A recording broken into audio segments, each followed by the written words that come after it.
Hello and welcome to episode 1 of the Blast Block and Change the Lock Chronicles. And on this sub playlist for Grown Black Folks Talk, see, I got my tea because settle on in.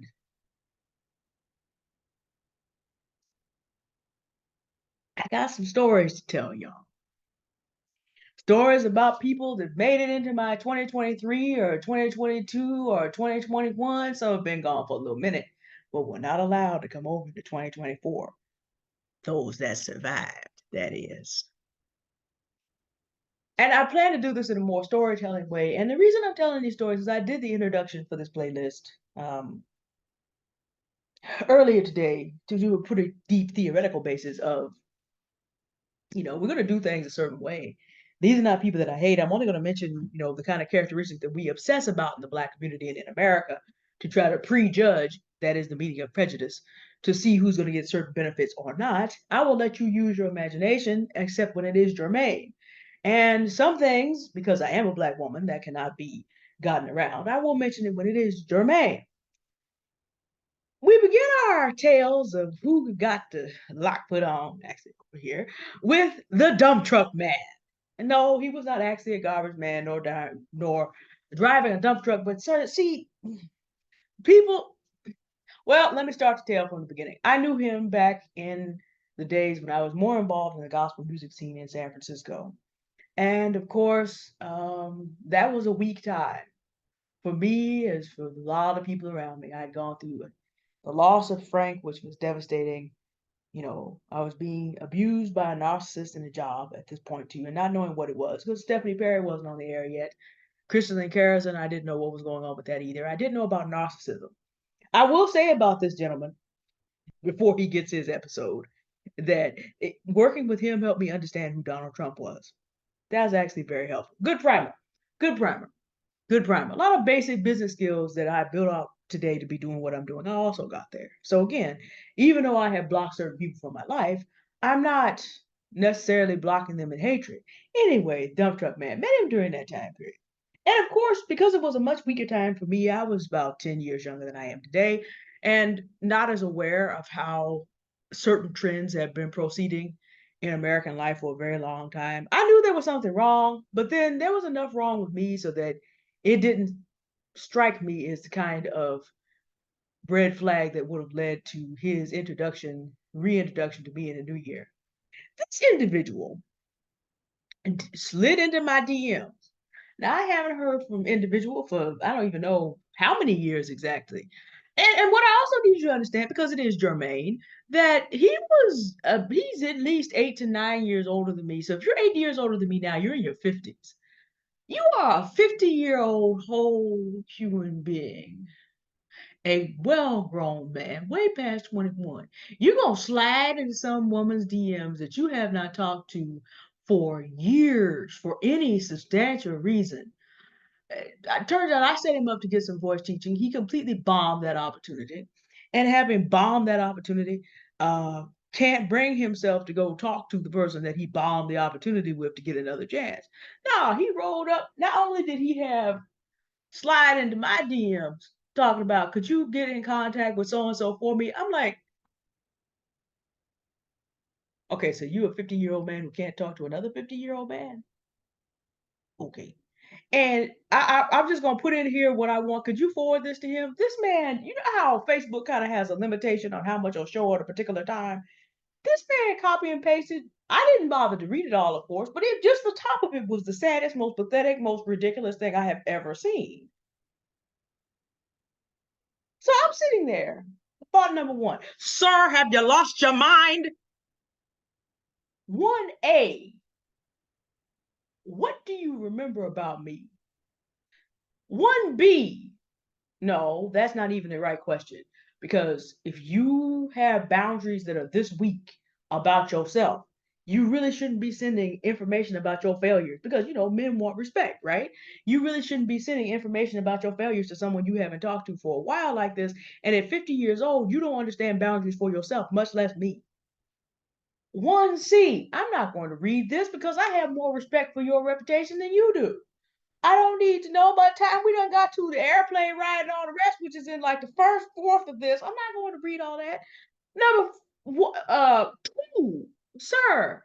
If you can slide into my DMs, you both on Facebook. It's called search for the name.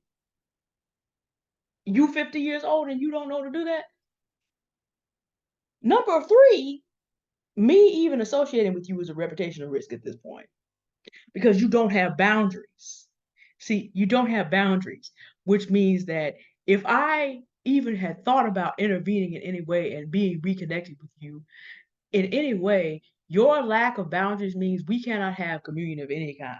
Because if you'll put your own business out here in the street indiscriminately because you're desperate and you need something, number four, one, two, three, four, somewhere out there was a lot of things that went through my mind. How can you be this desperate, entitled, and stupid at the same darn time? And those were the steps, ladies and gentlemen, by which I got down to, you see it. I answered him back. I was cordial because, again, bless comes first.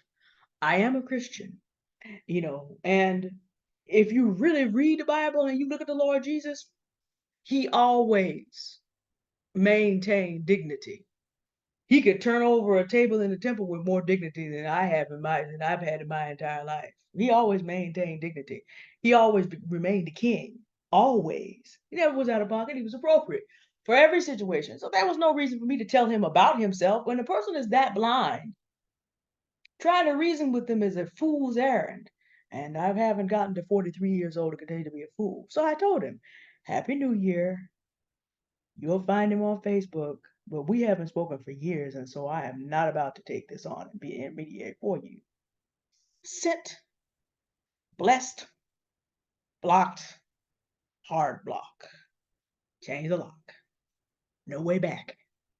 No. Nope. No. Every possible remaining connection that I know about, I have gone around and blocked him out all the way around. Nope.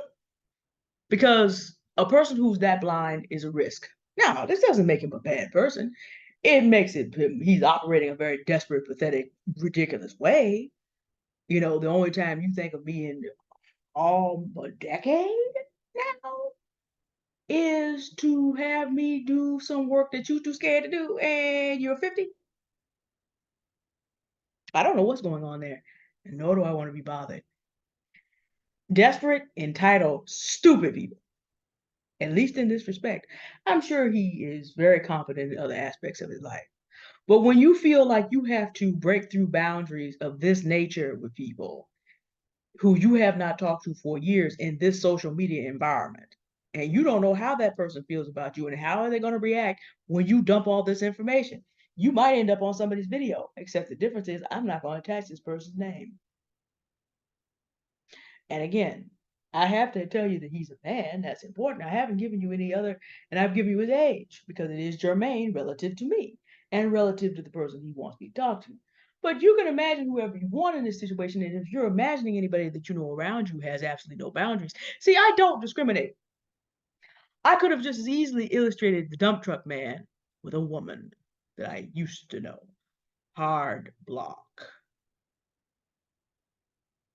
With regret.